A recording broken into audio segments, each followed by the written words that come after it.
عزیز سابق وفاقی وزیر ہیں. بہت شکریہ دانیال صاحب آپ کے ٹائم دینے کا. وزیر خزانہ نے اعتراف کیا ہے کہ ان کے مطابق قرضے 41% بڑھ گئے ہیں. اگر 41% بڑھ گئے ہیں تو معیشت میں واضح بہتری کیوں نہیں آ رہی؟ اس میں جو پاکستان حکومت کے اخراجات ہیں وہ آؤٹ آف کنٹرول ہیں.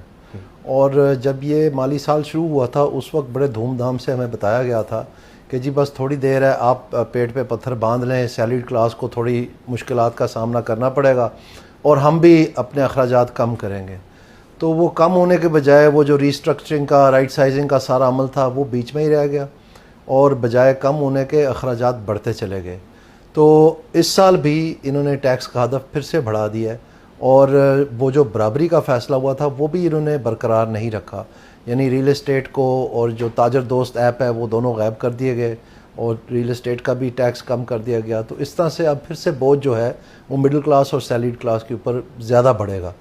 تو اس صورت میں جہاں تک قرضوں کا تعلق ہے، یہ آپ کو معلوم ہونا چاہیے کہ جب پی ٹی آئی کی گورنمنٹ آئی 2018 میں، تو by the time they left in 2022 تو انہوں نے قرضہ جو ہے پاکستان کا وہ دگنا کر دیا تھا. بالکل دگنا، یعنی 30 سے 60 پہ چلے گیا تھا.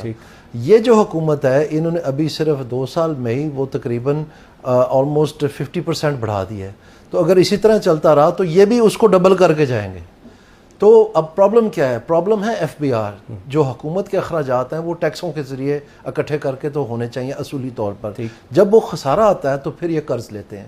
وہ جب قرض لیتے ہیں تو پھر یہ پرائیویٹ سیکٹر جنہوں نے لوگوں کو لیے روزگار اور ساری معیشت کو چلانا ہے ان کے لیے اتنے پیسے کم ہو جاتے ہیں. ظاہری بات ہے، بینکوں کو جو گورنمنٹ کو سارے دے دیے تو پھر ان کو کس حصے میں سے دیں گے؟ کم ہو جاتے ہیں. اس کو کراؤڈنگ آؤٹ کہتے ہیں اکنامکس میں.